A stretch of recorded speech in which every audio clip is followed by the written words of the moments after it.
Hello everyone, thank you for joining me here on this another episode of Vegan Police TV. This episode I'm sharing my thoughts on why I think that the continual regulation of animal agriculture isn't the way to to do things for animals. So this is the thing. Now, when we're having a look at continual regulation, they are what what they are described as, or what they describe as welfareists. So my preferred terms on them are either regulationists or protectionists. So they're aiming to increase or continually further regulate animal agriculture. A lot of them are of the mistaken belief that by continually regulating, they're going to regulate themselves out of existence. Well, that's not the case. The only way you can probably remove animal agriculture out of existence is to probably reduce supply. Reduce demand. I don't think you'll be able to reduce supply, not at this point in time. You'd have a greater chance at reducing demand for it. So, and that's the thing. And having a look at Australia, for example, there's articles left, right, and centre popping up saying, "Oh, vegetarianism is on the increase, and this is on the increase, and that's on the increase." Well, they may be here because we're becoming more aware of things, and there's so many other alternatives on the market. Whereas in third world countries and in developing countries, the use of animal products is on the increase because people view the consumption of animal products as a sign of wealth. So this is the thing. So going back to regulationist approach is wrong. You have a look at things, is that you won't be able to regulate it out of existence, because if you're regulating the practice, then that means that there's someone that benefits from that practice, which is why there's the need for further regulation. Now, if an industry is benefiting from it, then that industry obviously has money using animal agriculture, whether it's the Meat Livestock Association and the Dairy Association in Australia. They're very, very wealthy organisations when compared to the fruit and vegetable industry group. So these two, the Meat and Livestock Association and the Australian Dairy Association, have a large amount of influence on the government. So this is why our primary industries ministers, either at the state or federal level, are more often talking about animal ag than they are talking about fruits and veggies, or we're doing this for fruits and veggies and all that sort of stuff. So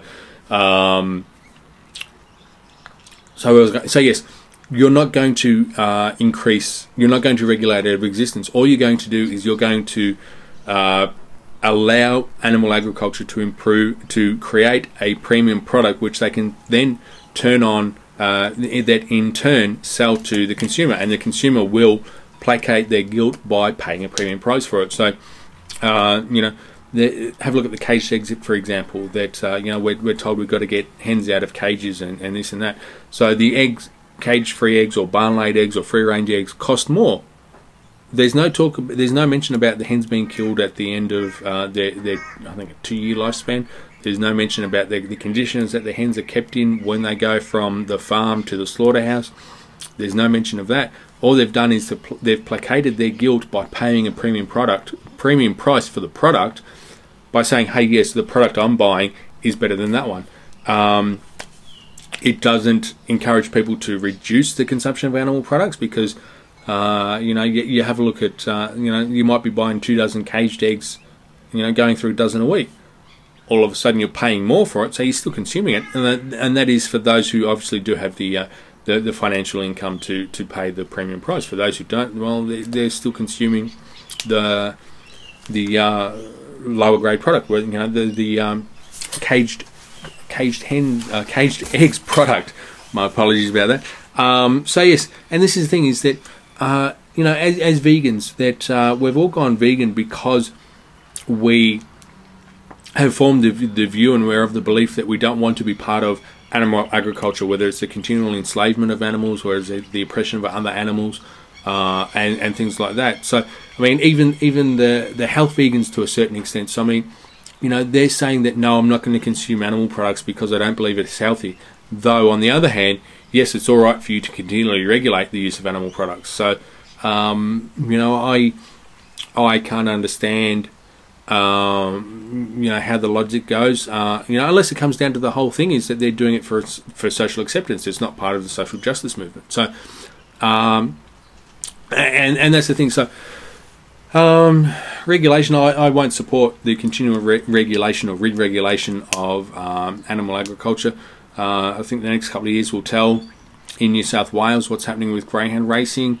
Does it, you know, does it stay banned, or will the next change of government in, what was it, 2019, will that see greyhound racing reinstated? Mind you, it depends on how well the government does in the popularity stakes and the social media stakes between now and when the election's called, as to whether the opposition comes out and says, you know, hey, this is the government's done this, this and this. You know, we need to do this. We need to bring Sydney back to the way it was. We need to bring New South Wales back to the way it was. They could do that by changing the liquor licensing laws and the lockout laws and all that. They could also do that by changing the you know, the ban on greyhound racing and making it acceptable again. So acceptable, making it legal again. So anyway, that's the thing, is that hopefully a bit of a short rant before I get on my soapbox again. You know, regulation, don't promote regulation, because you're vegan yourself.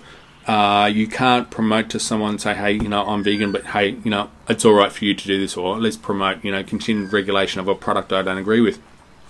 To use something, let's say, you know, someone's a smoker or someone's a gambler, would you say, oh, that's all right, you know, let's just cut down to, you know, let's regulate gambling so people can only spend, you know, which was what Xenophon wanted to do.